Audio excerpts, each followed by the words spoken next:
আসসালামু আলাইকুম রহমতুল্লাহি ওবরাকাতুহু। আবারও নতুন ভিডিও নিয়ে চলে আসলাম।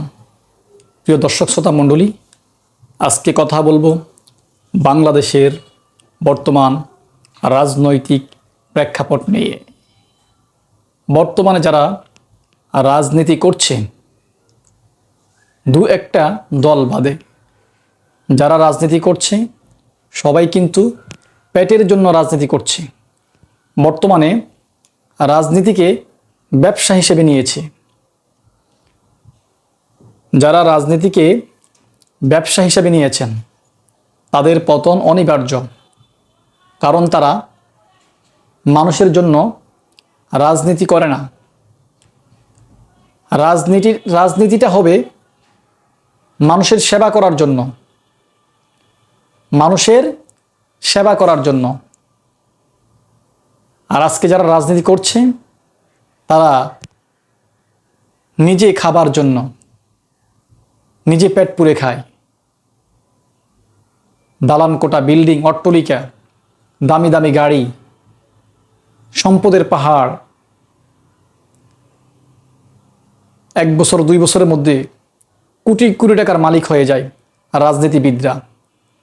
কিন্তু পক্ষান্তরে যারা আমজনতা, কৃষক শ্রেণী, গরিব অসহায় যারা আছে তাদের কথা কেউ চিন্তা করে না, তাদের পাশে কেউ থাকে না।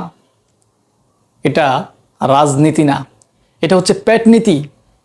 এটা আপনার ব্যবসা, আপনার বিজনেস।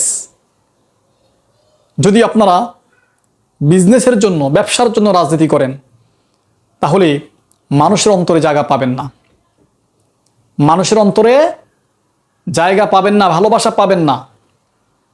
যদি ভালোবাসা পেতে চান তাহলে মানুষের সেবা করেন, মানুষের পাশে দাঁড়ান। এটাই হলো আসল রাজনীতি। আজকে বাংলাদেশে দেখেন না, রাজনীতি করছে, চাঁদাবাজি করছে, টেম্পো স্ট্যান্ড, বাস স্ট্যান্ড দখল করছে। মানুষ ঠিকমতো ব্যবসা করতে পারছে না। ফুটপাতে দোকানদারি করে পরিবারকে চালায়, জীবিকা অর্জন করে। সেখানে গিয়েও হানা দেয়, সেখানে গিয়েও পাকড়াও করে টাকার জন্য, অর্থের জন্য চাঁদা দাবি করে। তো বর্তমানে যারা রাজনীতি করছে বেশিরভাগ মানুষই পেটনীতি করছে, মানুষকে ব্যবহার করছে, জনগণকে ব্যবহার করছে। 5 আগস্টের পরে আগের রাজনীতি চলবে না। 54 বছর স্বাধীনতার পর, 1971 সালের পর যারাই ক্ষমতা এসেছে তারাই পেটনীতি করেছে, তারাই নিজের স্বার্থ হাসিল করেছে।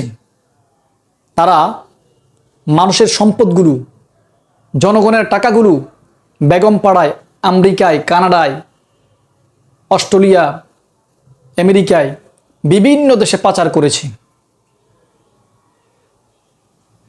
মানুষের খেদমত করার জন্য ক্ষমতা আসে নাই, নিজের স্বার্থ উদ্ধার করেছে, নিজের স্বার্থ হাসিল করেছে। জনগণের পাশে কেউ দাঁড়ায় নাই। ইনশাআল্লাহ 5 আগস্টের পরে নতুন বাংলাদেশে নতুন করে মানুষ বুঝতে শুরু করছে আগের মতো আগের দিন নাই। আগে যা করছেন ভালো করছেন, এখন আর আগেরগুলো চিন্তা করে লাভ নাই। মানুষ এখন বুঝে, মানুষ এখন সচেতন, মানুষ এখন খুব অ্যালার্ট। প্রতিটা মুহূর্ত, প্রতিটা ঘন্টা, প্রতিটা সেকেন্ড মানুষ অ্যাক্টিভ থাকে অনলাইনে। মানুষ খুব সোচ্চার। এখন আর দুর্নীতি করা যাবে না, এখন আর অবৈধভাবে ক্ষমতায় যাওয়া যাবে না, অবৈধভাবে ক্ষমতায় থাকা যাবে না। এখন মানুষ বুঝতে শুরু করছে জনগণের অধিকার, জনগণের পাওয়া, জনগণের চাওয়া মানুষ বুঝতে শুরু করছে। সাবধান, আগে যে রাজনীতি করছেন সেগুলো ভুলে যান, সেগুলো ভুলে যান। যদি রাজনীতি করতে চান তাহলে মানুষের সেবা করেন, মানুষের পাশে দাঁড়ান, মানুষের কল্যাণে এগিয়ে আসেন। আজকে যারা রাজনীতি করছে বেশিরভাগ মানুষই, বেশিরভাগ রাজনীতিবিদরা অসহায় মানুষের প্রতি অত্যাচার করছে, অন্যায়ভাবে জেল জুলুমে দিচ্ছে, অন্যায়ভাবে হত্যা করছে, দোষ নাই নিরপরাধ মানুষ, তাকে মামলা দিয়ে মোকদ্দমা দিয়ে তাকে হয়রানি করছে। এগুলো আর খাবে না, এগুলো আর খাবে না বাংলাদেশে। মুক্তিযোদ্ধার চেতনা আর খাবে না বাংলাদেশে। ভারতের চেতনা বাংলাদেশে আর চলবে না, আর মুক্তিযুদ্ধ ন্যারেটিভ আর চলবে না। মানুষ এখন বুঝতে শুরু করছে, আমরা যারা দেশ স্বাধীন করেছি, যারা মহান মুক্তিযোদ্ধা, আমরা তাদেরকে সম্মান করি, শ্রদ্ধা জানাই।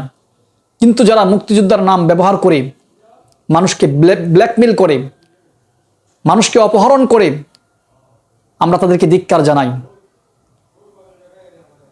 যদি বাংলাদেশে রাজনীতি করতে চান, যদি বাংলাদেশে ক্ষমতা আসতে চান, যেই দলই হোক না কেন, আপনারা মানুষের ম্যান্ডেট নিয়ে কাজ করেন, মানুষকে ভালোবাসেন, জনসেবা করেন, মানুষের পাশে এগিয়ে আসেন, মানুষকে সহায়তা করেন, মানুষের অধিকার নিয়ে কথা বলেন, ইনসাফ ভিত্তিক রাষ্ট্র গড়ার চেষ্টা করেন, কল্যাণমূলক রাষ্ট্র গড়ার চেষ্টা করেন, তাহলেই ক্ষমতা আসতে পারবেন। আর যারা মানুষকে ব্যবহার করবেন, যারা মানুষের অধিকারগুলো দিবেন না, স্বৈরাচারী আচরণ করবেন, আপনাদের পিঠের চামড়া থাকবে না। আপনাদেরকে পালাতে হবে, এই বাংলাদেশ থেকে আপনাদেরকে পালাতে হবে। কিন্তু যারা খাঁটি দেশপ্রেমিক, যারা দেশকে ভালোবাসে মন দিয়ে, তারা দেশেই থাকবে, তারা বিদেশে পালাবে না। আমরা বিদেশে পালাবো না, কারণ আমরা মানুষের পাশে আছি, আমরা মানুষকে ভালোবাসি। আলহামদুলিল্লাহ, বর্তমানে বাংলাদেশে যে ইসলামপন্থী দলগুলো আছে, বাংলাদেশ জামাতে ইসলামী, ইসলামী আন্দোলন, শাইখে চরমনাই, এনসিপি, তারপরে গণ অধিকার পরিষদ, বাংলাদেশ খেলাফতে মজলিস, এই যে ছোট ছোট দলগুলো আছে, এই দলগুলো যদি ঐক্যবদ্ধ হয়, এই দলগুলো যদি ঐক্যবদ্ধ হয়, ইনশাল্লাহ বাংলাদেশে আর কোনো স্বৈরাশাসক গড়ে উঠতে পারবে না। আলহামদুলিল্লাহ, আপনারা দেখতে পাচ্ছেন ঢাকা ইউনিভার্সিটি, ঢাকা বিশ্ববিদ্যালয়, জাকসু, জাহাঙ্গীরনগর ইউনিভার্সিটি নির্বাচন হয়েছে। আলহামদুলিল্লাহ, ছাত্র শিবিররা জয়লাভ করছে। আলহামদুলিল্লাহ, গণজোয়ার। এটাই তো মানুষের চাওয়া, এটাই মানুষের পাওয়া। যদি পিয়ার নির্বাচন হয়, যদি পিয়ার ইলেকশন হয়, তাহলে বাংলাদেশ জামাত ইসলাম ইনশাল্লাহ জয়যুক্ত হবে, জয়লাভ করবে। আগামী নির্বাচনে, জাতীয় নির্বাচনে যারাই ক্ষমতায় যাবে, অনেক কষ্ট হবে। ক্ষমতায় যেতে হলে অনেক কষ্ট হবে। মানুষের অধিকার নিয়ে কথা বলেন, মানুষের পাশে দাঁড়ান। যদি সুষ্ঠু পেয়ার নির্বাচন হয়, ইনশাল্লাহ বাংলাদেশ জামাত ইসলামী ক্ষমতা যাবে ইনশাল্লাহ। আগামীর বাংলাদেশ কোরআনের বাংলাদেশ হবে, আগামীর বাংলাদেশ ইনসাফ ভিত্তিক বাংলাদেশ হবে, আগামীর বাংলাদেশ কল্যাণমূলক বাংলাদেশ হবে ইনশাল্লাহ। আমরা মানুষের পাশে আছি, আমরা মানুষের পাশে থাকবো ইনশাল্লাহ। যারাই ক্ষমতা আসবেন, মানুষের পাশে থাকবেন, মানুষের পাশে দাঁড়াবেন ইনশাল্লাহ। তাহলে মানুষ আপনাদেরকে ভালোবাসবে, আপনাদেরকে পছন্দ করবে। আর যদি মানুষকে ব্যবহার করেন, মানুষের টাকা বাহিরে পাচার করেন, বেগম পাড়ায় মানুষের প্রতি অত্যাচার করেন, জুলুম করেন, আলেম ওলামাদের প্রতি অত্যাচার করেন, টর্চারিং করেন, তাহলে মানুষ আপনাদেরকে ঘৃণা করবে, মানুষ আপনাদেরকে প্রত্যাখ্যান করবে। কথা বুঝছেন? বাংলাদেশে বর্তমানে রাজনীতি করতে হলে সেবামূলক রাজনীতি করতে হবে, কল্যাণমূলক রাজনীতি করতে হবে। আগের দিন আর নাই, আগের দিন বাঘে খেয়ে ফেলছে। এখন মানুষের পাশে থাকতে হবে, মানুষের পাশে এগিয়ে আসতে হবে। তাহলেই মানুষ আপনাকে ভালোবাসবে, আপনাকে ভোট দিবে, আপনাকে সাপোর্ট করবে।